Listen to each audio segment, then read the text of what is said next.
오늘 읽으신 시편 139편도 1절 위에 보시면은 다윗의 시라고 이렇게 되어 있습니다. 다윗의 시라고 되어 있고, 우리가 이 욥기를 읽으면 오늘 읽은 이 다윗의 고백, 다윗의 하나님에 대한 그런 고백들과 비슷한 부분을 읽을 수 있습니다. 이유는 이제 그 욥의 시대를 이렇게 연구해 보면 이 아브라함의 시대와 앞서거니 뒤서거니 하는 것으로 봅니다. 그래서 성경 전체에서 가장 먼저 기록되고 사람들에게 이렇게 하나님에 대해서 알려지기 시작한 최초의 기록은 사실은 욥기입니다. 욥기가 가장 빨리 기록되었어요. 욥이라는 사람이 누군지 정확하게 모르지만 그러나 하나님을 알아가는, 하나님을 알고 있는 사람들이 있었다는 것을 알 수가 있어요.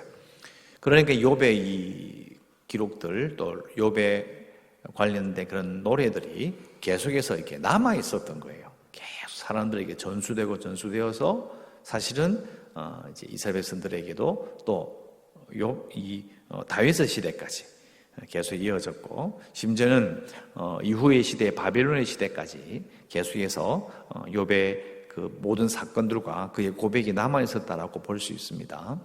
그래서 어떤 방법을 통해서든 그런 하나님 믿는 다른 사람들의 노래와 그 역사의 기록과 이렇게 전해 들은 그런 지식을 통해서도 하나님을 통해서 계속 이렇게 알아가는 거예요. 그런 과정들이 아주 오랫동안 계속된 겁니다. 예수님 오시기만 계산해도 거의 4,000년이 넘는다고 볼 수 있겠죠. 그래 오랫동안 전수가 되고 쭉 이어져 내려오면서 하나님에 대해서 계속 알리고 계셨다. 그러니까 지금 우리는 성경을 읽으면서 하나님이 어떤 분이신지에 대해서 어떤 면에서는 너무 쉽게 알 수 있어요. 너무 쉽게 알 수 있기 때문에 또 조금만 더 이렇게 시간을 내고 조금만 더 마음을 내면 더 많이 알고 더 깊이 알아갈 수 있어요. 또 조금만 더 지도를 받으면 돼요. 근데 이 말은 반대로 말하면 하나님의 뜻을 분명히 알면 알수록 어떤 면에서는 더 책임이 무겁습니다. 그걸 꼭 기억하셨으면 좋겠어요. 다윗도 하나님에 대해서 이렇게 알아가면서 이제 말투가 바뀌고 생각이 바뀌고 또 하나님을 더 경외하는 그런 모습을 가지고 나아간다라는 것을 시편 139편 전체에서 그것을 엿볼 수 있습니다. 13절에 보시면 하나님께서 내 내장을 지으셨다. 나의 모태에서 나를 만드셨다. 내장이란 단어도 우리가 생각하듯이 당연히 하나님이 우리 내 위를 만들었지, 내 속인 장을 다 만들었지. 그렇게 간단한 말이 아니고요. 이 당시에 내장을 말하는 것은 이제 사람의 은밀한 부분, 아무도 알 수 없는 깊은 부분을 상징하는 단어입니다. 도덕적인 부분들, 그리고 이 악에 대한 그런 선과 악의 모든 것을 다 총괄하는 그런, 옛날에는 이 머리에서 이런 생각을 할 수가 없거든요. 그래서 내장이라는 말이 아주 큰 의미를 가지고 있습니다. 어떤 면에서는 사람이 보지 못하는, 다른 사람이 알 수 없는 깊은 부분도 하나님이 나의 모든 부분을 다 통찰하신다, 알고 계시는구나, 이렇게 지금 다윗이 고백을 합니다. 14절에 내가 주께 감사하오면 나를 지으심이 심히 기묘하심이라. 주께서 하시는 일이 기이함을 내 영혼이 잘 압니다. 15절 내가 은밀한 데서 지음을 받고 땅의 깊은 곳에서 기이하게 지음을 받은 때에 나의 형체가 주의 앞에 숨겨지지 못했습니다. 16절 내 형절이 이루어지기 전에 주의 눈이 보셨으며 나를 위하여 정한 날이 하루도 되기 전에 주의 책에 다 기록이 되었습니다. 여기서 이제 욥기에 나오는 하나님께서 나를 정하셨다, 달수도 주께 있다, 이런 모든 그 신앙의 고백들과 연결이 되고요. 이제 주의 책이 기록이 되었다, 이런 부분들은 우리는 돈만 주면 책을 사볼 수 있는 시대이지만 이 시대는 책이라는 것을 평생 그게 뭔지도 모르고 만져보지도 못하고 죽는 사람이 거의 대다수였습니다. 책이라는 그 느낌은 그 책을 이렇게 가지고 있거나 아니면 그 책을 읽고 쓸 수 있다라는 것만으로도 그 당시는 이제 신성계급인 거예요. 특권을 가진 특별한 사람들만이 할 수 있는 일이고, 그것을 책을 기록해서 가지고 있을 수 있다는 것은 아주 신성한 것이었습니다. 자, 신성하다, 거룩하다, 이건 사실 다른 뜻인데 그 설명은 너무 길고요. 그래서 그 당시 문화가 그런 거죠. 문화가 책을 가지고 있다, 이것은 신과 가까이 하는 특별한 사람들만, 그리고 신에게 책이 있다, 이런 표현들은 그 권위가 엄청난 거죠. 그래서 다윗은 이런 주의 책에 다 기록이 되었다 하므로 하나님께서 하신 모든 일들이 얼마나 신비하고 놀라운 것인지를 계속해서 말하고 있습니다. 17절에 하나님이여 주의 생각이 내게 어찌 그리 보배로우신지요 그 수가 어찌 그리 많은지요. 18절 내가 세려고 할지라도 그 수가 모래보다 많도소이다. 내가 깰 때에도 여전히 주와 함께 있나이다. 제가 쭉 읽어드렸는데요, 13절부터 18절까지는 하나님의 전능하심, 우리가 잘 아는 대로 전지전능하시다라는 것을 고백을 합니다. 그러니까 우리는 이 다윗처럼 이렇게 깨우쳐 가는 것이 아니라 솔직히 그냥 읽으면서 아는 거잖아요. 교회 오니까 장로님이 기도할 때 전지전능이라는 말도 쓰고, 또 시편 읽어보면 전능하다 말도 나오는 거죠. 그러나 이때 사람들은 우리와 같이 그렇게 하나님을 알아가는 게 아닙니다. 참 설명할 수는 없지만, 그러나 하나님께서 이런 욥도 마찬가지고, 그리고 다윗에게도 하나님께서 알려주시는 부분이 있는 거죠. 이렇게 알아가는 그 과정이 있었다는 것을 우리가 짐작해 볼 수 있습니다. 그리고 이 당시 사람들은요, 우리는 하나님께서 이제 그 창세기 나오는 것처럼 이 세상을 다 만드셨다, 전지전능하다는 것을 이렇게 쉽게 딱 받아들여 이해를 탁 해요. 근데 이 당시 사람들은 그렇지 않은 거죠. 강의 신, 우리나라도 옛날에 산신령, 어떤 큰 물이 있으면 그 물에 신이 있다, 이런 생각 많이 하잖아요. 이 당시는 더 심했을 거예요. 그러니까 이방 족속들도 이스라엘 백성들의 그 하나님이 여호와가 산의 신이라고 생각했어요. 왜요? 이스라엘 백성들이 사는 곳이 그 산 높은 곳에 있으니까 거기서 전쟁하면 우리가 지고 불러 내려가지고 평온에서 하면 우리가 이긴다, 이런 부분이 있어요. 하나님에 대한 이해가 상당히 좁은 거죠. 그래서 하나님을 알아가면서 이제 하나님을 경외하게 되는 과정을 이 다윗의 이 시편에서 엿볼 수 있습니다. 계속해서 하나님에 대해서 이제 알아가는 거죠. 그러면서 하나님을 경외하고 하나님이 창조주이시며 하나님의 권위를 알아가는. 그래서 결국은 그것을 알아가는 과정 가운데 신명기에 나오는 하나님과 맺었던 그 왕이신 그분과의 관계가 두 개가 같이 가는 거예요. 그래서 하나님을 알게 되는 거죠.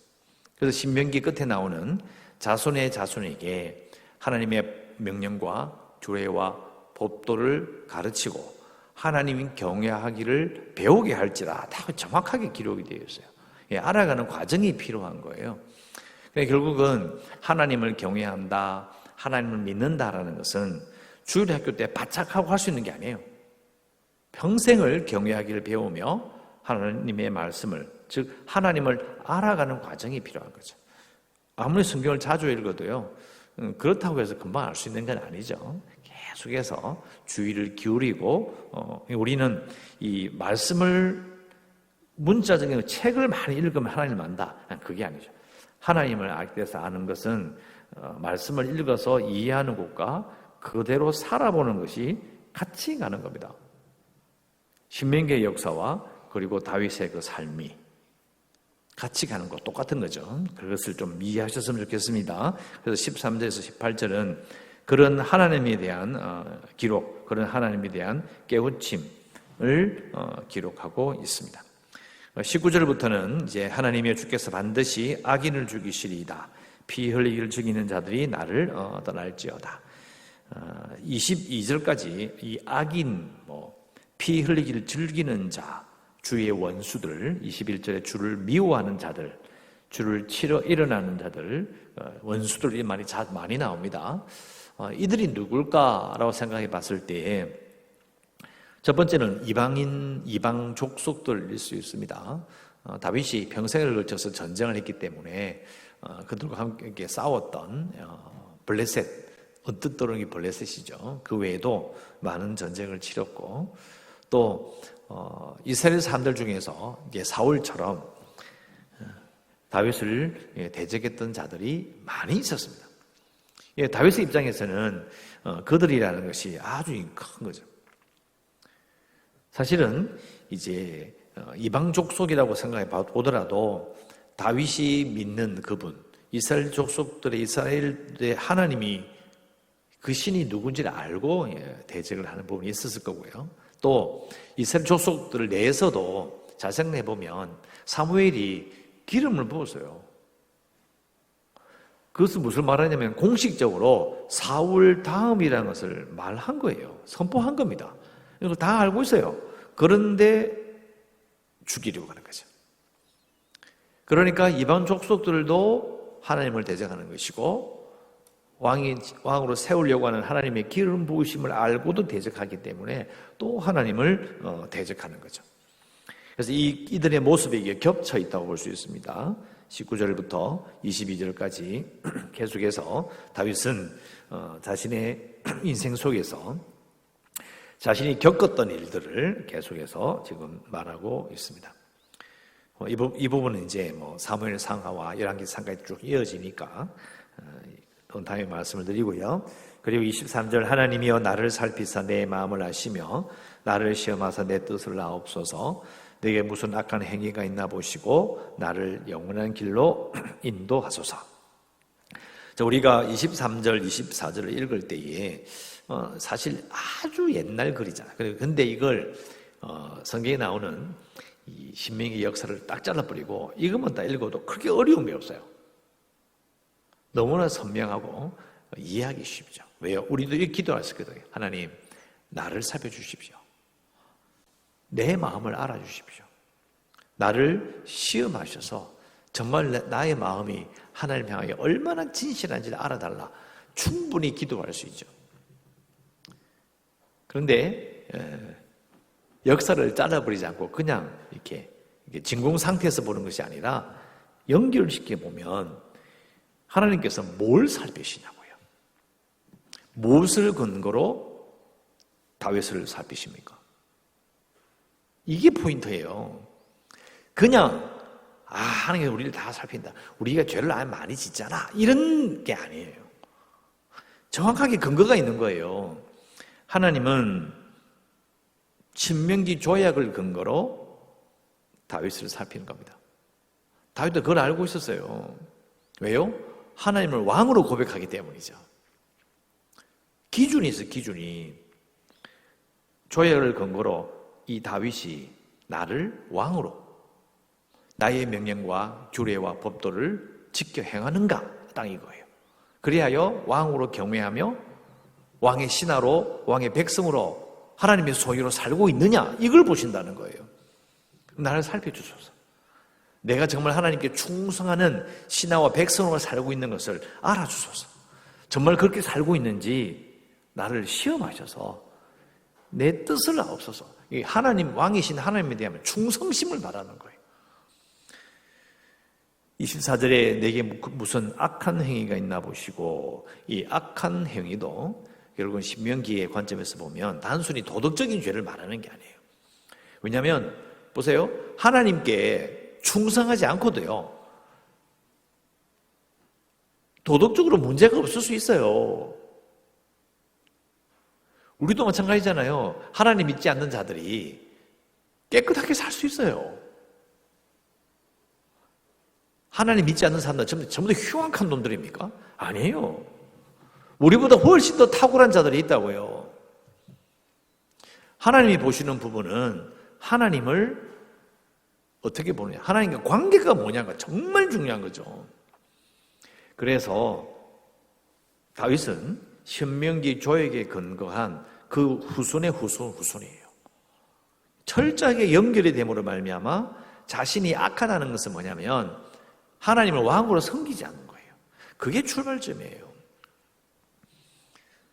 이 모든 것을 봤을 때에 다윗은 결국은 하나님을 알아가면 알아갈수록 왕이신 그분에 대한 자신의 놀라움. 그래서 내가 정말 하나님께 충성합니다. 내가 하나님을 왕으로 섬기며 살겠습니다라고 계속 고백하는 거죠.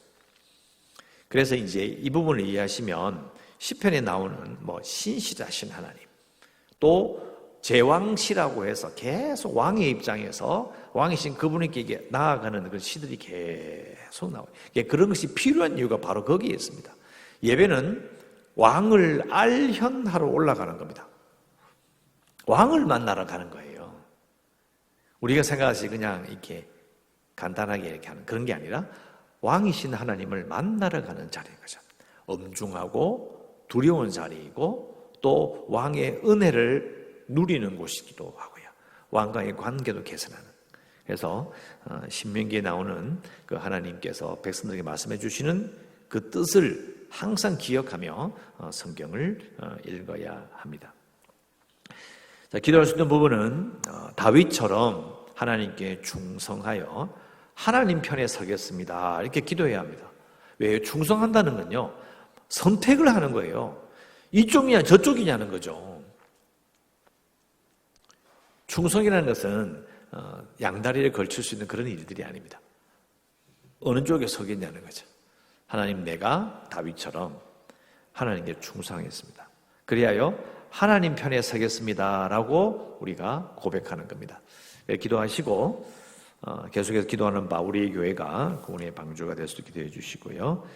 재개발을 위해서도 재개발도 보면 기도 제목이 사실 구체적이지 않은 부분이 있어요. 근데 그냥 섣불리 그냥 이렇게 합시다, 이게 할 수 없는 부분이 많아요. 중요한 것은 재개발의 이렇게 흐름이 우리 교회 입장에서 뭔가 좀 구체적으로 만들어지고 진행될 수 있도록 하나님께서 간섭해 달라고 기도해 주시고요.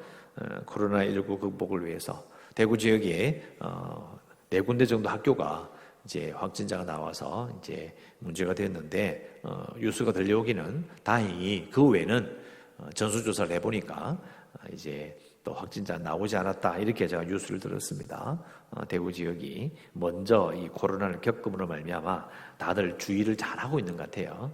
그래서 계속해서 이 상태로 잘 견디고 이겨낼 수 있도록 특별히 기도해 주시고, 우리 교회의 연약한 성도들을 위해서, 주일학교를 위해서, 선교지와 이 나라와 북한의 문제, 우리의 생업을 위해서도 기도하시고, 오늘도 주일의 평화와 기쁨을 누리시기를 주의 이름으로 축원합니다. 기도하겠습니다. 하나님 감사합니다. 오늘도 주일입니다. 참으로 여러 가지 일들과 그리고 코로나19의 여러 가지 일들을 겪으며 또 일주를 지났습니다. 모이게 하심에도 감사하고 또 주일의 거룩한 날 첫 시간을 주님께 드리며 기도하며 예배하오니 오늘 하루를 참으로 거룩하게 보낼 수 있도록 은혜를 베푸시기를 간절히 소원합니다. 하나님, 저희들 말씀에 근거해 기도합니다. 다윗처럼 하나님께 충성하여 하나님 편에 서겠습니다. 우리가 필요한 것 기억하시고 개인의 한 사람 한 사람의 필요를 기억하시며 채우시며 어려운 시절을 잘 지나갈 수 있도록 하나님 도와주시옵소서. 이 시간에 드리는 물질이 있습니다. 이 물질의 고백도 기억하여 주시옵소서. 예수님 이름으로 기도드리옵나이다. 아멘.